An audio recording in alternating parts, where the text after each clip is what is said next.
Hello ladies and gents, Romie Reviews here. Please like, comment, subscribe. Now, yes, new location.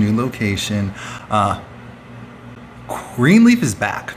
This is season 4, episode 2. Just in case if you missed it, I did do a recap for last week, so go and check that out.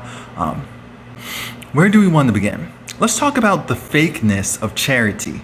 So Charity decides that she wants to go and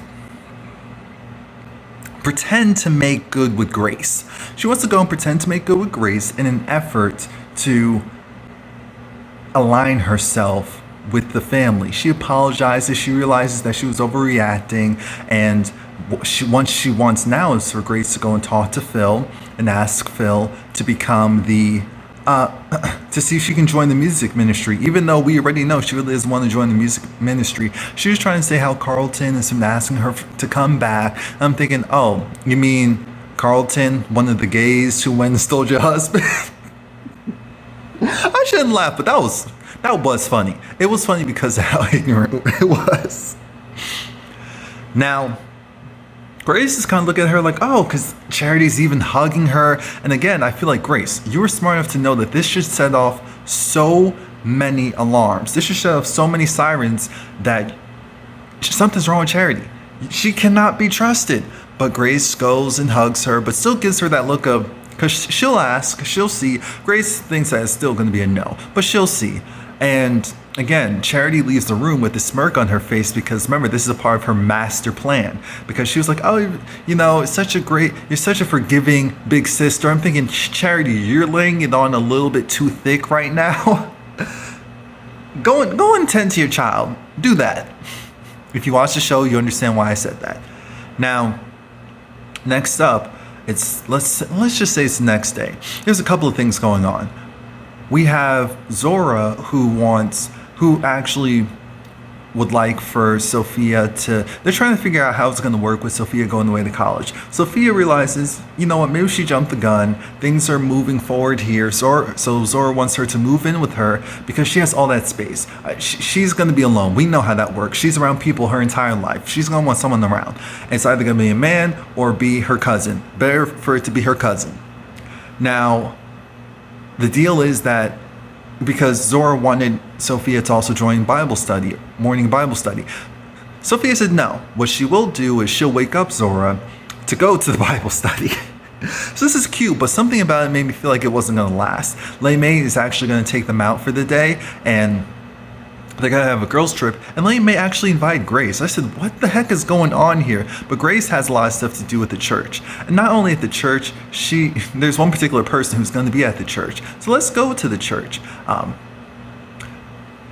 Let's skip ahead to Noah. Noah is there. And this is where Grace lets Noah know that, sorry, when I was 18, and we did it, she got pregnant. And so then she went down, I guess it was to Arizona, wherever it was, or wherever she went to college, and she thought about having, giving the baby away through surgical matters, if you will. Nowadays with YouTube, you have to go and be careful about the words you use. So she instead said she can't do that, so she kept the baby to term, and she gave it up for adoption. How it works is as soon as the baby is born, you look at the baby and then they have to take the baby away. It's very impersonal because it's supposed to be. They don't want the baby to be attached to you. So that's what she did. I believe her son's name is Aaron. He goes by RJ or something like that. And he's in trouble. He's incarcerated, and she got a message from him because once he turned 18, his files were unsealed. So her name was there. He contacted her at least once, and Noah's pissed, but Noah can't be too pissed because it's already happened. She's like, I'm sorry, whether it was the right or wrong decision, I am still sorry. What I can do for you is say that, you know what, he's here now. And it's kind of that messed up situation where Noah even said, oh, he can't even tell his current wife about his child because they're having difficulties getting pregnant. And remember, he was trying to make sure that she understood, no, it wasn't her, when in fact it could be her. It could be him too, but most likely it's her. And I'm thinking, so who's going to take care of this child? Who's going to help this child? Because this is a troubled child. let's just fast forward. Grace has to tell Sophia. She tells Sophia, and it hurts Sophia because Sophia senses that Grace doesn't want too much involvement with this child. And Sophia's like, rejection and abandonment to your child? Really, Mom? How could you do something like that? And Sophia was just like, it's just so much going on, and I have money, I can send him money. Well, but he wants you. He needs a mother. And so that disappoints Sophia. It makes her realize maybe she needs to go and find herself in college. And she actually leaves. She decides to leave. She gets in her car. She doesn't even talk to her mom. Her mom saying, I love you, I love you. And she's like, yeah, I know. And drives away. She doesn't talk to Zora. She doesn't talk to Lady May. And actually the day before, when Lady May was out and about, Connie went and sent Lady May an invoice for the day with Lady May. It came to close to $40,000. The actual payment was over $38,000. And Lady May was so pissed because she despises Connie. She despises Connie. She threw her phone and it shattered like she threw a brick at this, because they were in the mall. They were in the dressing room in the mall, so that mirror, the long mirror, she shattered that. Zora and Sophia were talking in the other room. I forgot what they were talking about, but it doesn't matter because they got spooked out. It was like, wait, what happened? And Lady May was like, oh, I'm sorry, my phone fell. I said, okay, Naomi, your phone fell. Okay, Naomi, okay. And, What else? We have Grace. She's still there at the church. Noah leaves, and Noah is seen by Jacob. So Noah has to play it cool, like, oh, he's just visiting some people. Yeah, he talked to Grace. Everything is good. But he doesn't want Jacob to go and tell the family that Noah was there, because it'll set off some alarms and some questions. So Jacob kind of realizes, okay, I'll play it cool for now, because Jacob has a mission. Grace wants Jacob to go and talk to Philip because she doesn't know why. Philip wants to talk about something. Apparently Philip is not satisfied with the program that they have for the kids. And it's essentially a program that helps the kids reconnect with their culture and ancestry, because the kids are primarily black. And it's expensive. It's very expensive, as you can imagine. So he feels like they should get more in line with what their other facilities and churches do, which is a multicultural. They say multicultural, meaning not just black or African. And Jacob's like, yeah, but the world that they're in is multicultural. They need a place where they can actually get in touch with themselves and their ancestry. And I love that he said that, because it's like, that is true. Like, I'm not gonna be mad at a program that's primarily focused on like Asian culture and ancestry, that primarily is filled with Asian children, or children from some type of Asian descent, or whether it's Latinx or whatnot, because you go in a world that does tell you, okay, yeah, you look like this, you may come from this background, but because we all, in an effort to try and make it all work for everyone, you can't really showcase your full self. You have to assimilate to a certain extent. So I'm glad that Jacob was like, wait, this is some mess. But Phil said, you know what? I want to talk to Grace. Because if you want this to continue as it is, I need to talk to Grace. Jacob did talk to Grace. He did bring up the Noah thing, but she kind of brushed it off.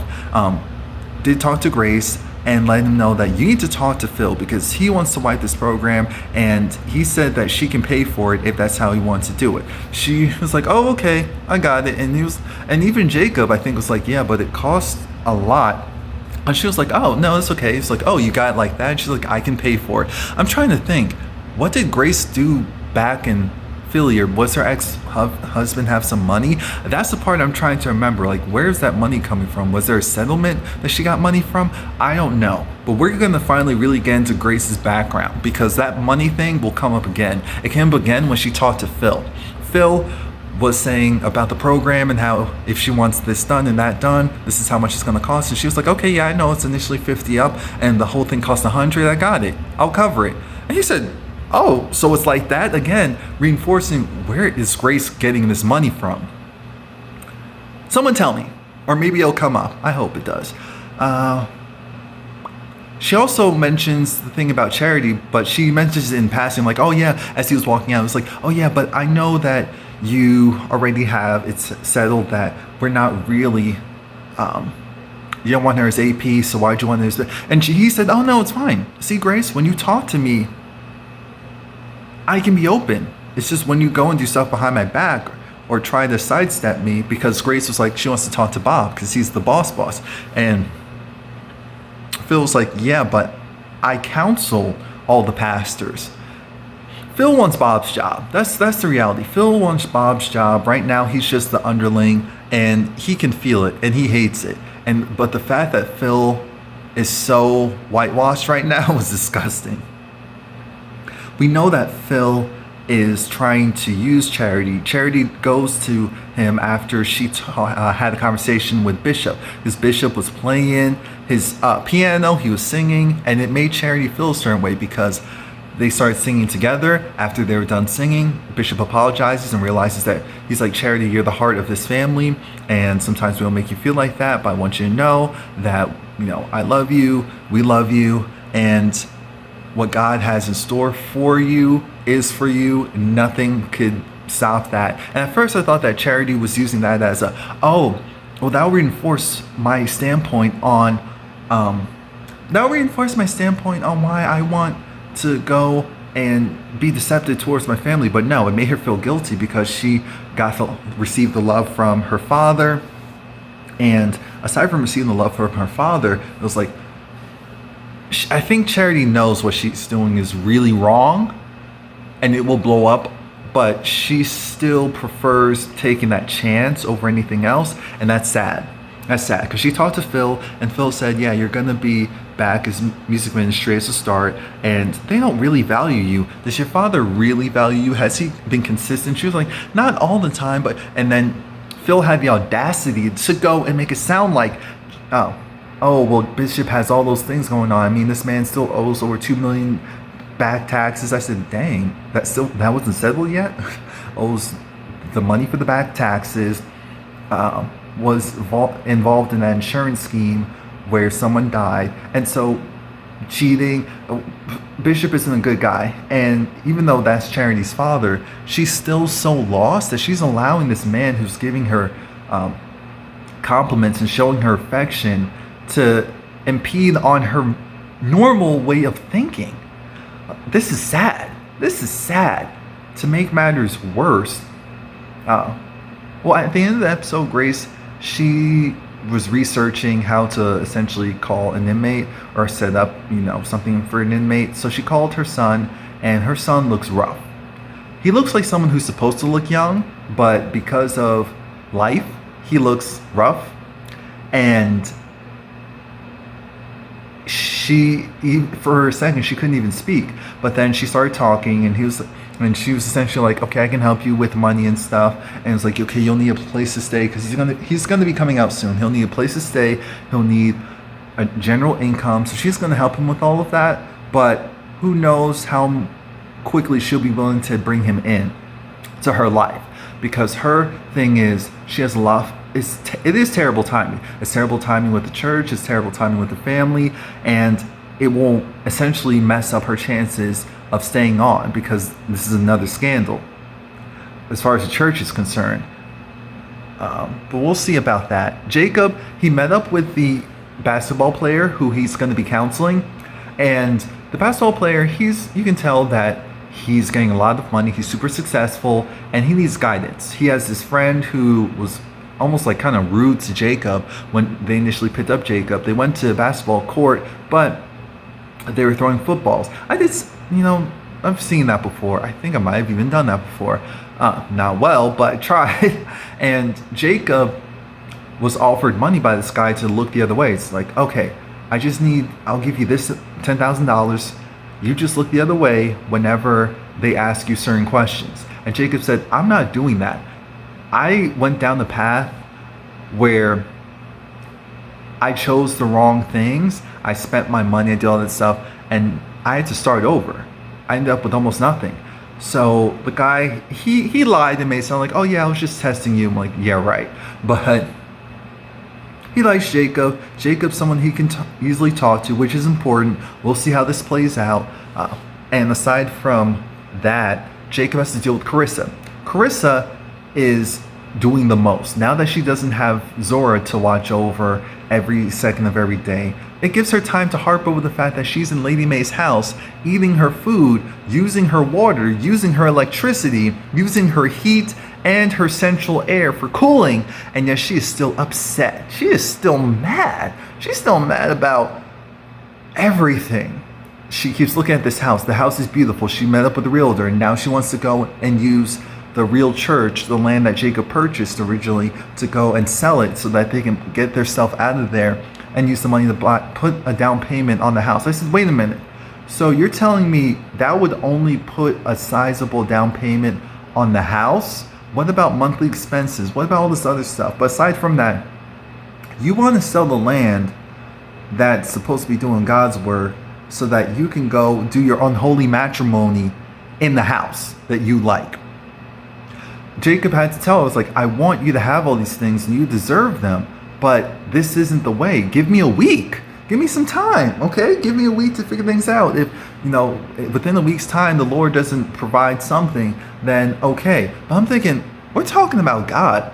You can't make God move on your time. So I don't know how that's going to work. And Bishop and Lady May, Bishop, the last thing is Bishop, after seeing what Connie was doing to Lady May, he went and got some help from Corin, and it was some blackmail against Connie, seeing how she's getting paid by the real church, and to, I guess, do whatever she's doing to assist them. And Lady May said, no, this is not the way. And trust me, Lady May would know when it comes to lying and deception.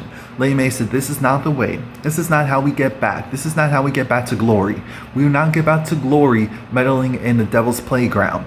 That's what we'll be doing if we go down this route.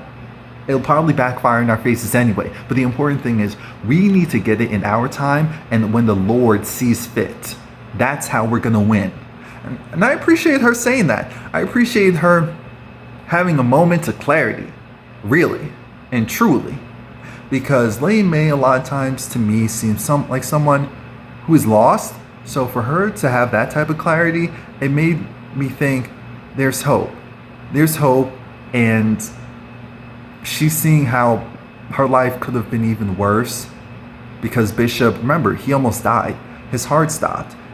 So she's like, you can't be doing certain things and moving certain ways when you got this second chance. And I feel like she's talking about herself too. So that's it. Please like, comment, subscribe. If I missed anything, let me know.